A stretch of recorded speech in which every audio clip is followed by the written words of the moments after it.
sahabat edukasi, apa kabar? Mudah-mudahan semuanya dalam keadaan sehat ya. Kembali lagi kita berjumpa dalam program bimbingan belajar untuk SMA di Radio Gema Edukasi, berbagi ilmu untuk semua. Nah sahabat edukasi, kita hari ini akan belajar ekonomi bersama Kak Sri Hastuti SPD. Nah sebelum kita mulai pembelajaran kita sekarang menggunakan model pembelajaran AIR, yaitu auditory, intellectually, dan repetition, di mana kalian bisa mengulang kembali dengan cara mendengar atau membaca dan juga menalar tentang pembelajaran yang disampaikan ya. Nah sahabat edukasi, kita akan mulai mendengarkan bersama-sama pembelajaran ekonomi ini bersama Kak Sri.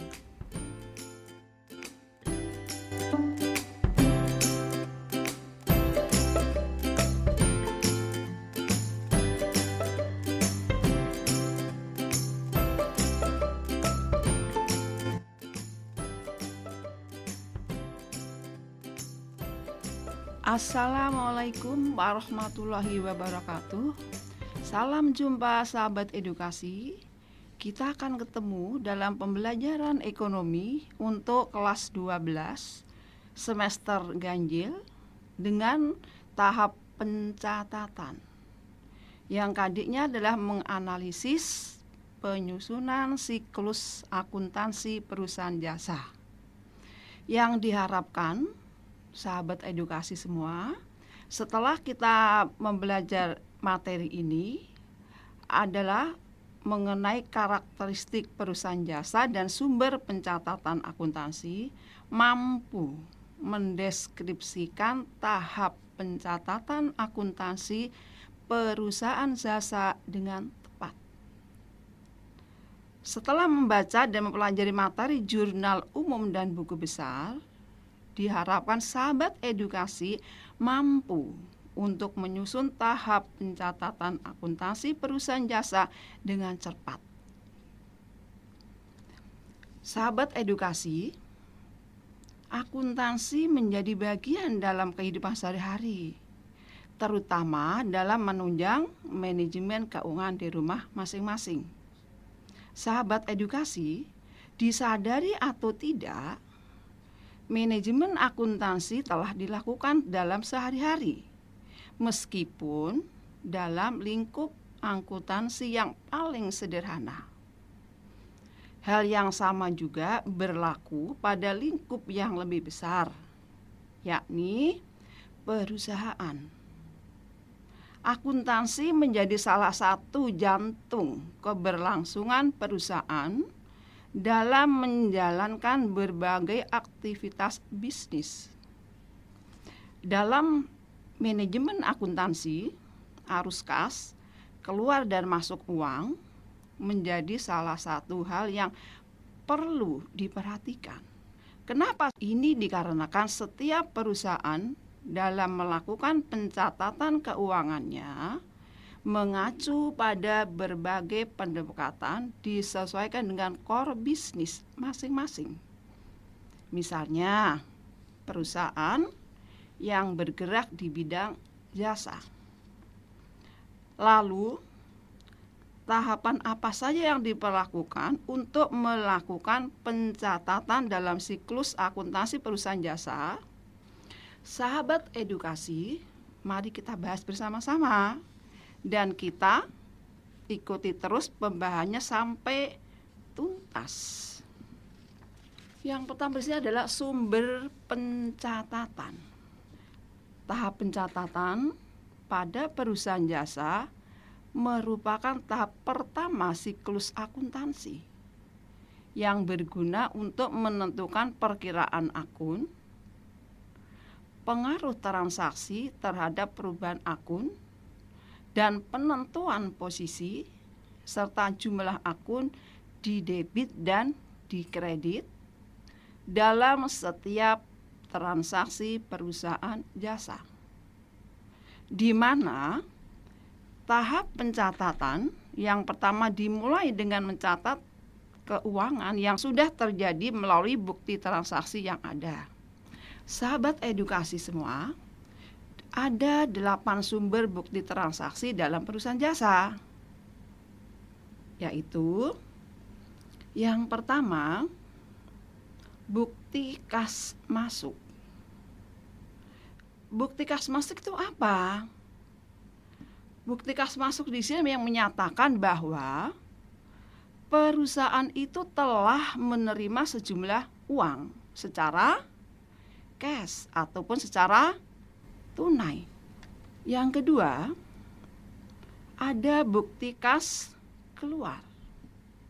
Adalah bukti bahwa perusahaan itu telah mengeluarkan uang tunai untuk melakukan berbagai kegiatan yang berhubungan dengan pihak internal. Yang ketiga, sahabat edukasi, adalah memo internal. Adalah bukti pencatatan antar bagian atau manajer dengan bagian-bagian yang ada di lingkungan perusahaan. Yang keempat, itu adalah faktur. Faktur itu apa? Faktur adalah tanda bukti telah terjadinya pembelian atau penjualan yang dilakukan secara kredit. Yang kelima, ada kwitansi.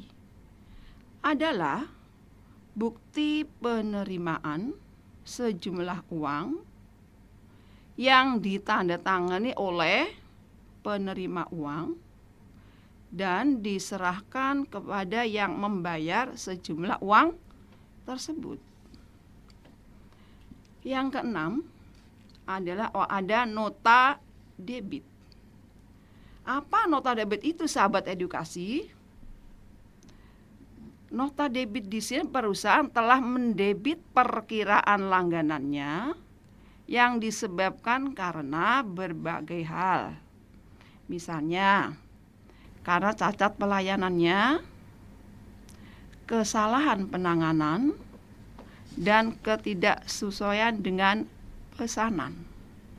Yang ketujuh, nota kredit adalah bukti bahwa perusahaan telah mengkredit perkiraan langganannya yang disebabkan oleh berbagai hal, misalnya cacat pelayanan, kesalahan penanganan, dan ketidaksesuaian pesanan. Yang terakhir, sahabat edukasi, adalah cek. Cek adalah surat perintah yang dibuat oleh pihak yang mempunyai rekening di bank agar bank membayar sejumlah uang kepada pihak yang namanya tercantum dalam cek. Inilah sahabat edukasi, sumber-sumber dari pencatatan yang ada 8. Untuk lebih jelasnya lagi, sebelum masuk ke dalam jurnal umum, kita menganalisis dulu bukti-bukti transaksi. Yang pertama, ada tahap pencatatan berikutnya dengan menganalisis bukti transaksi. Apa analisis bukti transaksi? Yang merupakan tahapan untuk menentukan pengaruh suatu transaksi terhadap posisi debit dan kredit serta besaran perubahan nominal akun. Ada beberapa hal yang perlu diperhatikan ketika melakukan analisa transaksi, yaitu yang pertama, tentukan hal apa saja yang akan terpengaruh oleh transaksi tersebut. Yang kedua, tentukan juga pengaruh lain yang akan diberikan, seperti pengaruh terhadap adanya utang, ada modal pendapatan, beban, dan juga penambahan dan pengurangan terhadap harta.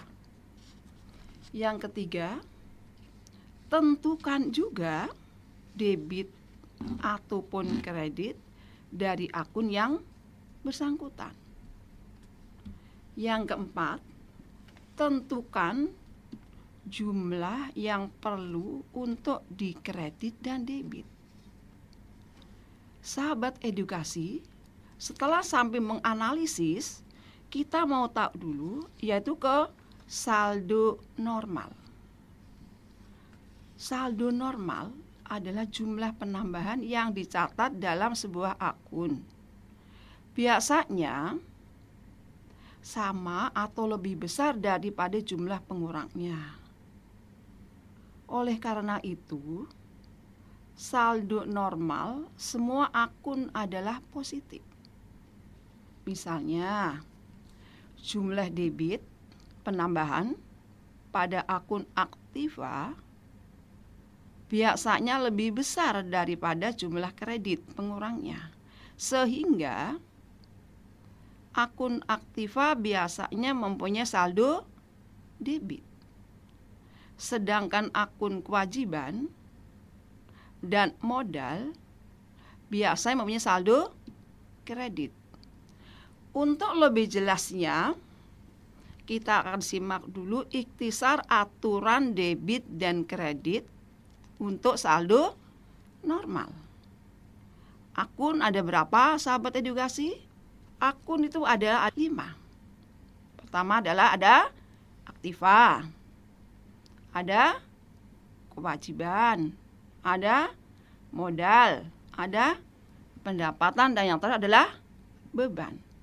Itu adalah akun yang dimana akun aktiva itu apabila bertambah, posisinya adalah di sebelah debit.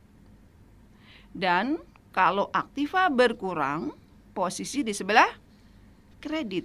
Yang pada akhirnya saldo akun aktiva adalah di sebelah debit.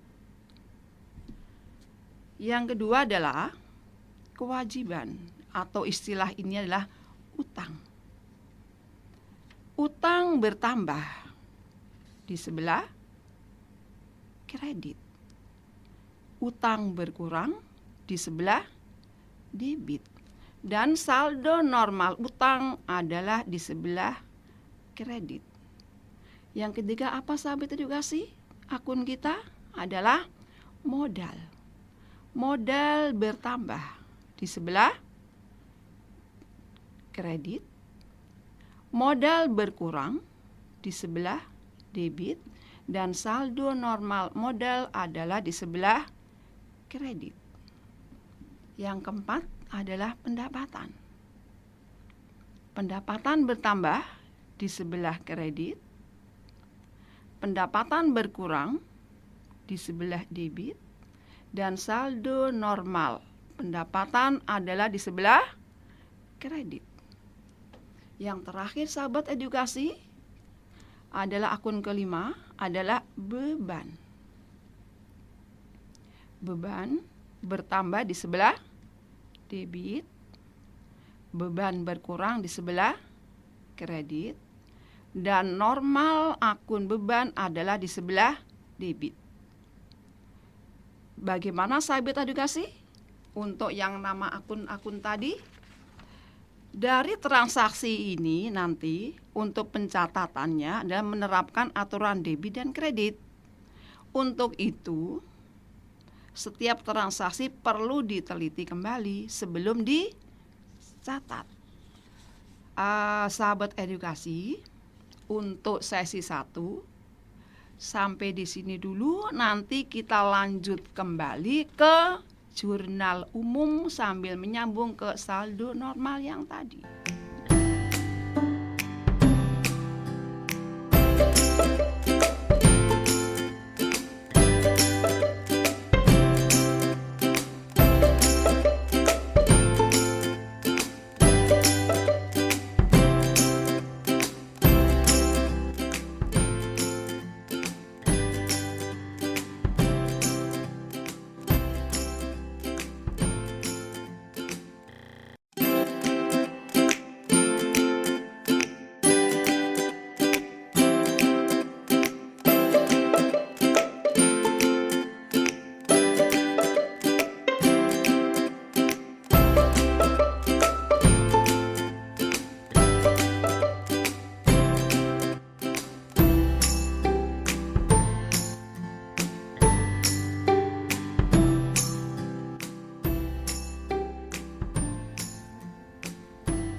Sahabat edukasi, kita ketemu lagi dalam sesi yang kedua.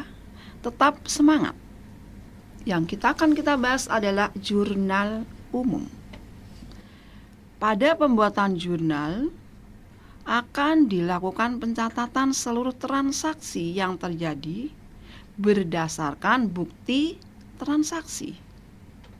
Bukti transaksi itu dianalisis dulu untuk menentukan posisi debit ataukah kredit suatu akun tersebut. Selanjutnya, dengan bukti transaksi tersebut, perusahaan jasa akan mencatat transaksi itu ke dalam jurnal umum. Nah, sekarang sahabat edukasi, sebelum sampai ke jurnal umum dan semuanya, kita tahu dulu apa sih pengertian dari jurnal umum itu. Jurnal umum adalah sebuah jurnal yang dipakai untuk mencatat semua jenis bukti transaksi keuangan yang muncul dari semua transaksi keuangan suatu perusahaan dalam periode tertentu. Atau lebih gampangnya, pengertian jurnal umum secara singkatnya adalah, sahabat edukasi, sebuah jurnal yang dipakai untuk mencatat semua transaksi keuangan yang terjadi dalam periode tertentu.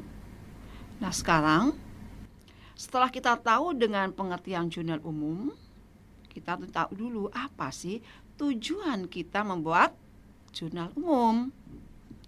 Setelah memahami pengertian jurnal umum, kita harus mengerti tujuan yang dibuat untuk apa.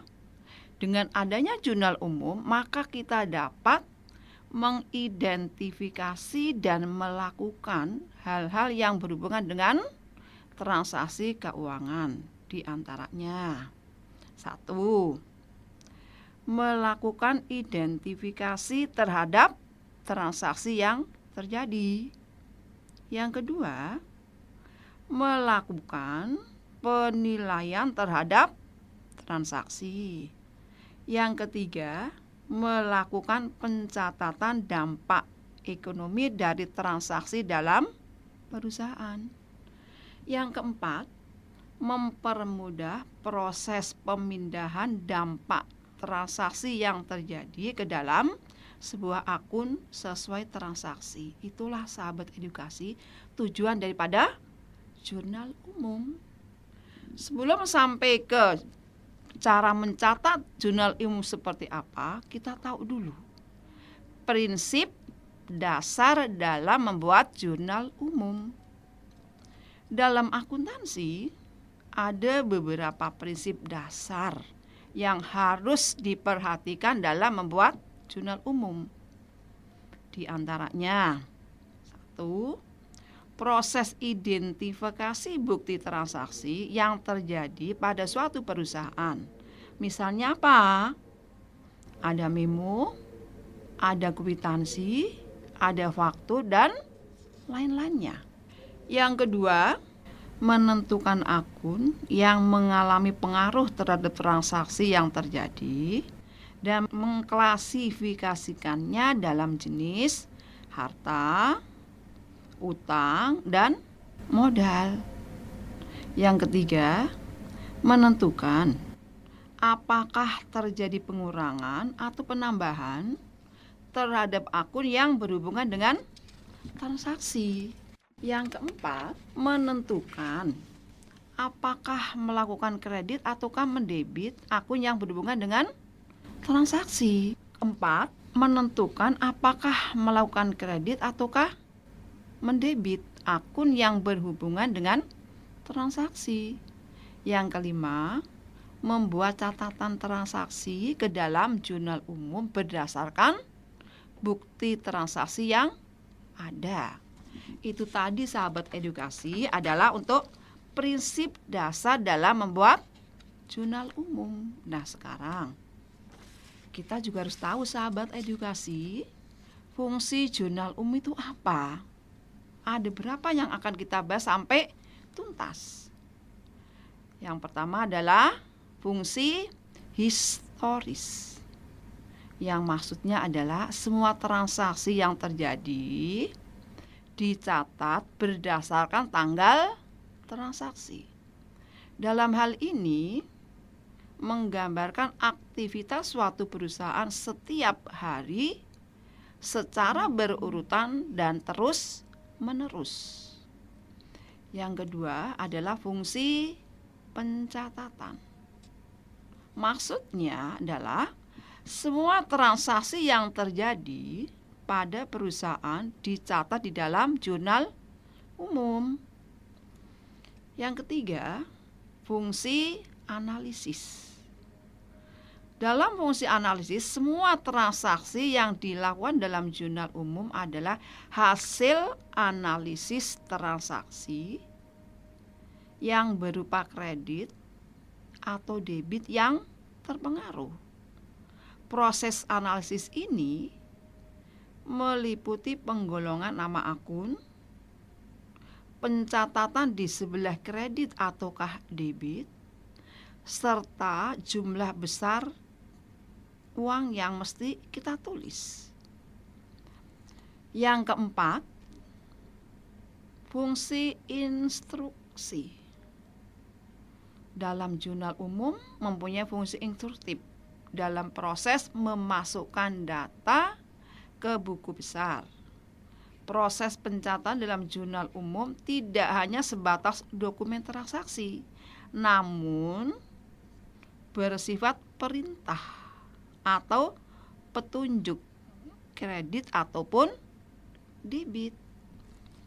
Yang kelima, sahabat edukasi, adalah fungsi yang terakhir dari jurnal umum adalah fungsi informatif. Di dalam jurnal umum terdapat informasi dan penjelasan bukti transaksi yang terjadi pada perusahaan. Jadi sahabat edukasi, untuk sesi yang kedua kita akhiri dulu sebelum masuk ke sesi 3 yang akan membahas bentuk dari jurnal umum.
Sahabat edukasi, kita ketemu lagi yang kita sudah tadi dibahas jurnal umum. Kita kenal pengertian, kita kenal dengan fungsi jurnal umum, dan sekarang kita adalah akan kenal dengan bentuk dari jurnal umum. Yang bentuknya di sini sama biasa, yaitu pertama kita judul dulu, nama perusahaan. Yang kedua nama laporannya yaitu jurnal umum. Dan yang ketiga adalah ada periodenya, dibuat kapan itu. Nah sekarang kolomnya pertama adalah ada tanggal. Yang kolom kedua ada nomor bukti. Yang kolom ketiga ada nama akun atau keterangan. Yang keempat adalah referensi. Yang dan kelima adalah debit. Yang dan keenam adalah kredit. Untuk lebih jelasnya, sahabat edukasi semua, yang tanggal diisi tanggal adalah tanggal itu diisi, untuk kolom tanggal adalah penulisannya bulan dan tahun cukup sekali untuk setiap halaman atau judul, kecuali jika ada penggantian bulan atau tahun. Nah, yang nomor 2 adalah kolom kedua itu nomor bukti. Untuk kolom nomor bukti itu menjelaskan nomor bukti dokumen rahasia dari transaksi itu. Yang ketiga adalah untuk nama akun atau keterangan tadi. Yang nomor 3 diisi oleh akun yang terpengaruh akibat transaksi yang terjadi, yang akan didebit ataukah dikredit. Nah, keterangannya apa, sahabat edukasi? Keterangan adalah diisi singkat mengenai transaksi tersebut. Yang keempat adalah referensi. Diisi dengan kode akun yang angkanya telah dipindahkan dari buku besar. Hanya di sini sahabat edukasi perlu diingat, referensi ini di saat kita membuat jurnal umum jangan diisi dulu. Kenapa? Pada saat postinglah kolom referensi itu kita isi. Sebelum kita posting, biarkanlah kosong untuk kolom referensi. Nah, yang kolom kelima adalah debit. Debit ini menjelaskan nilai nominal akun yang ada di debit. Yang keenam adalah kolom kredit untuk menjelaskan nilai nominal akun yang dikredit. Itu tadi sahabat edukasi, kolom daripada jurnal umum. Nah, sekarang kita masuk ke contoh dari jurnal umum yang dari depan kita sudah menganalisis, sehingga kita nanti ada contoh jurnal umum, kita analisis juga. Contoh, yang namanya akuntansi tidak lepas daripada nama tanggal, bulan, tahun. Contoh 1 adalah transaksinya tanggal 2 Januari 2020. Bapak Andi menyetorkan uang tunai sebesar 25 juta rupiah dan perlengkapan 5 juta rupiah sebagai modal usaha dengan nomor buktinya adalah 001. Sahabat edukasi, sebelum kita memasukkan ke kolom atau ke jurnal umum, kita analisis terlebih dahulu. Tanggal 2 tadi Pak Andi menyetorkan uang tunai sebesar 25 juta. Analisisnya seperti apa? Apa yang akan bertambah? Apa yang akan bertambah dan apa yang akan bertambah? Ada 3 akun. Apa 3 akun itu? Adalah harta. Harta bertambah. Harta apa yang bertambah? Yaitu harta yang bernama kas. Kas bertambah. Kalau kas bertambah, di sebelah debit sebesar 25 juta.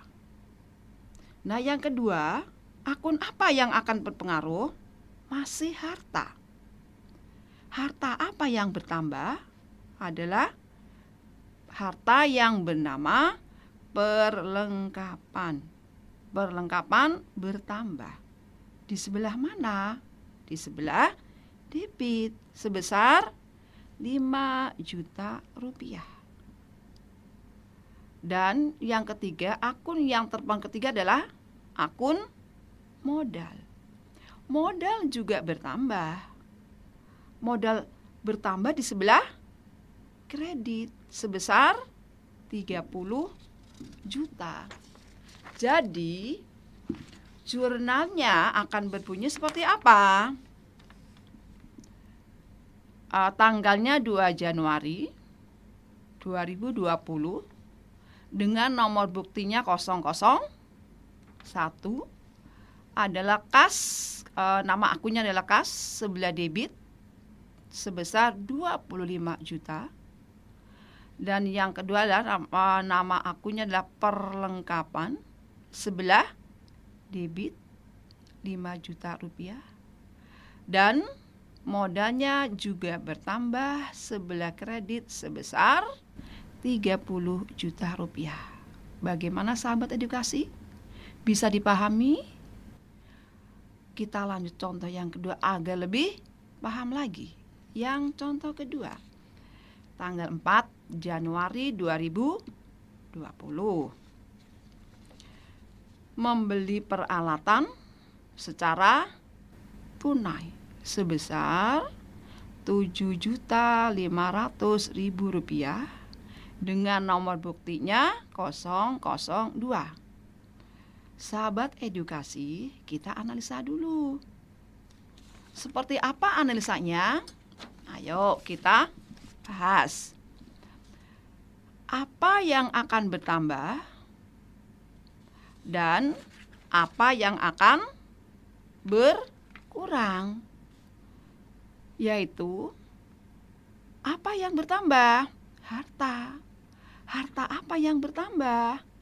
Perlengkapan bertambah di sebelah debit sebesar Rp7.500.000. Dan akun apa lagi yang akan berkurang? Yaitu akun kas berkurang. Kenapa kas berkurang sahabat edukasi? Karena kita adalah membeli secara tunai sebesar Rp7.500.000. Jadi bunyi jurnalnya adalah tanggal 4 Januari 2020 dengan nomor buktinya berapa sahabat edukasi? Tadi adalah 002. Dengan nama akunnya adalah perlengkapan sebelah debit sebesar Rp7.500.000 dan kasnya adalah di sebelah kredit sebesar Rp7.500.000. Bagaimana sahabat edukasi? Sudah mulai paham? Mudah-mudahan lebih paham lagi. Untuk lebih paham lagi, contoh yang ketiga. Contoh ketiga adalah tanggal 6 Januari 2020. Diterima pinjaman dari bank sebesar Rp10 juta dengan nomor buktinya adalah 003. Masih tetap kita beranalisis dulu tanggal 6 ini. Sehingga di sini apa yang akan bertambah dan apa yang akan bertambah? Ada dua akun yang akan bertambah. Akun apa yang bertambah sahabat edukasi? Yaitu harta. Harta kita bertambah. Harta apa yang bertambah? Adalah kas. Kas bertambah. Kalau memang kas bertambah, di sebelah mana sahabat? Ada di sebelah debit sebesar Rp10 juta. Dan akun apa yang akan bertambah adalah akun utang. Utang apa? Utang bank bertambah. Utang bank bertambah sebelah kredit sebesar Rp10 juta. Jadi jurnalnya adalah tanggal 6 Januari 2020 adalah untuk nomor buktinya adalah 003. Dan nama akunnya adalah kas bertambah sebesar Rp10 juta sebelah debit. Dan kedua adalah utang bank bertambah sebelah kredit. Nah, demikian sahabat edukasi untuk jurnal umum pada pertemuan kali ini. Tetap semangat, tetap belajar untuk meraih masa depan. Tetap semangat. Assalamualaikum warahmatullahi wabarakatuh.